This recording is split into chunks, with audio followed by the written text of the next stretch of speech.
Hi everyone, this is Pierrick from P2design. Lately I published several videos on how to rig and animate cloth using hand-keyed animation, simulation, or a mix of both. A few weeks ago I stumbled upon this amazing demo by Arthur Munoz, a French animator mostly working on game animations. And I remember the video by the great Armin Halak where he shows how to rig a thigh plate armor.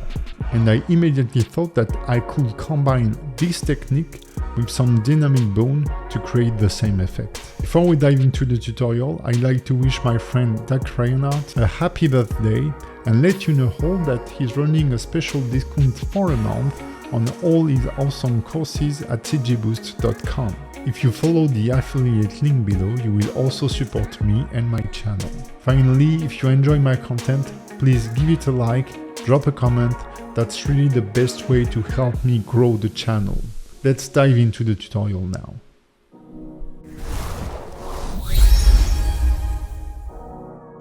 Here is my base setup for the coat rig. The coat mesh is bound on each side to 3 chains of 3 bones. These bones chain are, for the moment, parented to the hips of my character.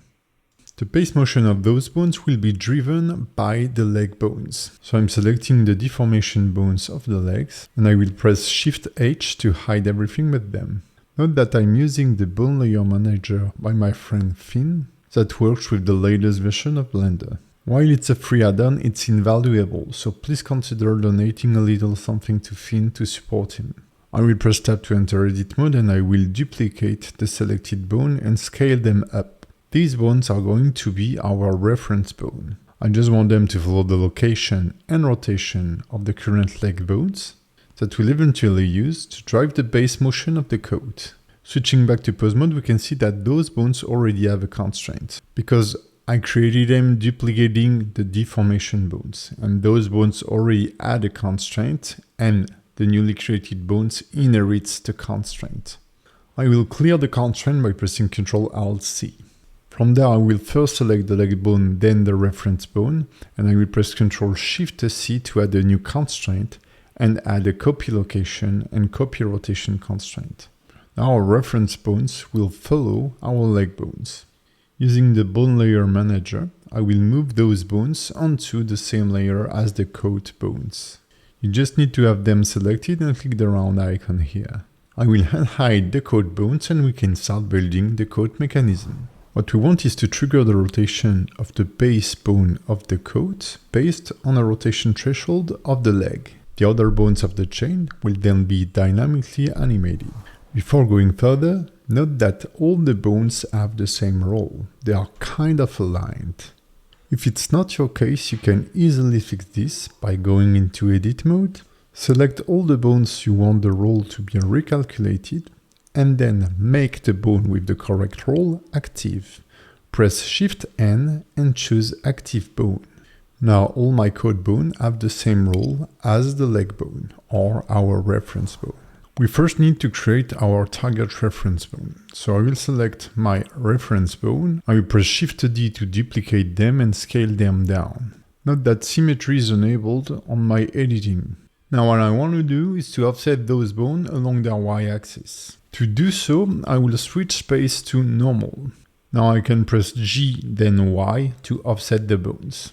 The distance doesn't really matter. From there I will rename those bones target reference.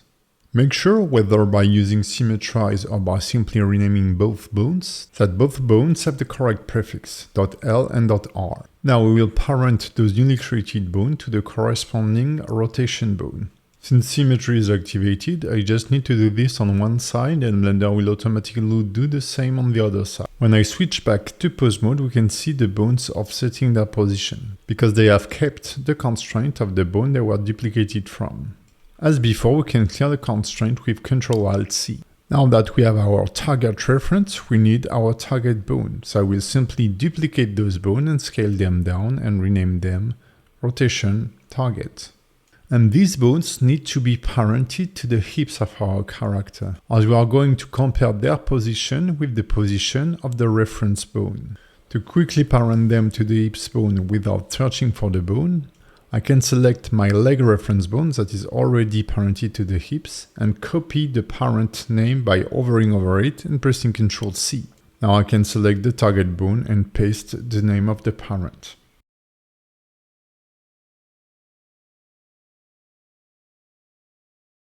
I will hide the code bone so that it's clearer for us and we just see our mechanism bone for the time being. When I'm rotating the leg of my character, you can see the target reference bone following the rotation reference bone, but the target bone is not moving. To fix this, I will first select the reference bone, then the target bone, press Ctrl-Shift-C and add a limit distance. Blender will automatically set a distance for us. Now, as I move the foot away, you can see that the bone is now following, closing the distance to stay in this distance threshold. This distance can be manually set directly into the constraint options, or when you are in pose mode and you set the constraint, Blender will automatically set the current distance between the two bones. We'll tweak the distance later on to make sure it works properly. But now, using this mechanism, we need to trigger the rotation of our coat bones. To do so, we'll need another bone. I will duplicate our reference bone, scale it down and rename it rotation reference. Then as usual, I will go into pose mode and get rid of any constraint it would have. And now, as I rotate the leg and my target bone is following, I want this new bone to point at my target bone, and the simplest way is to add a dumped track constraint. I will first select the target bone, then the new bone, press Ctrl-Shift-C and add a dumped track constraint. Now as I move the target bone, the rotation reference bone rotates to aim at it. Now to work a little faster, I will jump into edit mode, select all the bones on the left side and symmetrize them so that the constraint will be replicated on the right side. Now we need to transfer the rotation from our rotation reference bone onto the coat bones.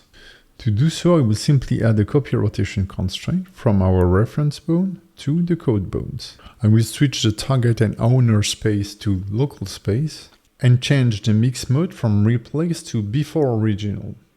This will allow us to rotate the bone manually on top of the constraint if we need.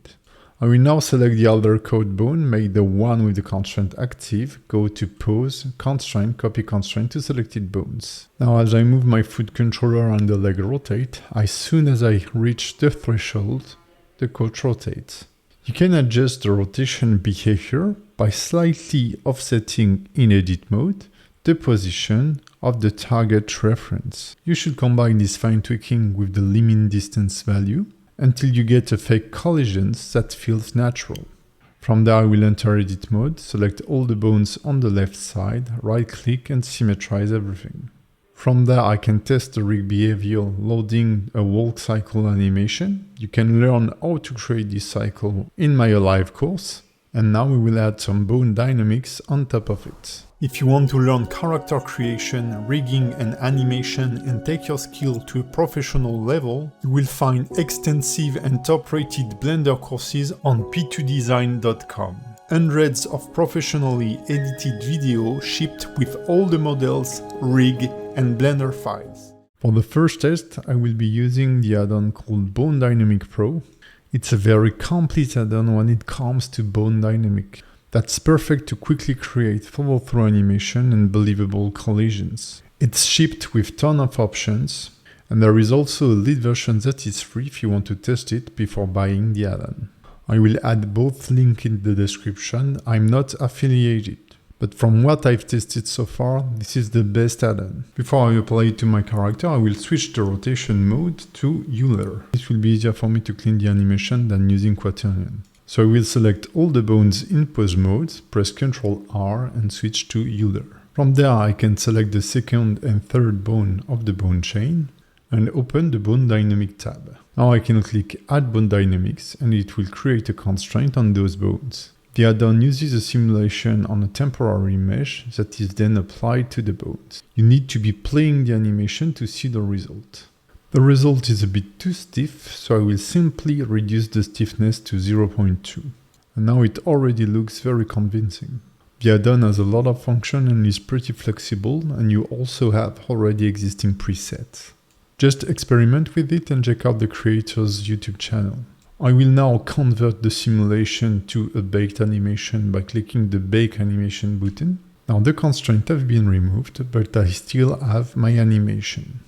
Using the graph editor, I will isolate the rotation channel by typing in Euler, as I don't care about the scale and location channel, and I will duplicate the last frame on the first one, and then I will delete a couple of keys so that Blender transitions automatically between the frame 0 and the next one, and I get a nice and smooth looping animation. From there, I just made a bit of cleanup using the transformation fall off and pushing some keys up and down to prevent any clipping with the thigh of the character. It took me about 3 minutes to clean up the whole animation. So I would say it's 10 times faster to do it this way than trying to animate it by hand. Also, the result feels pretty natural. Another add-on that could do the job is the Wigglebone add-on. You'll find the link in the description below. It's a free add-on that has a bit of the same principle as the Dynamic Bone add-on. But I find this add-on a little bit confusing and sometimes I have a hard time getting a nice result. Basically, you select your bones and mark them as wiggle bones. Then, as with the other add-on, you need to play with the stiffness, dampening and the different properties of the bones. In this specific case, I had to fight a bit with the add-on to get to a convincing result, or at least a decent one.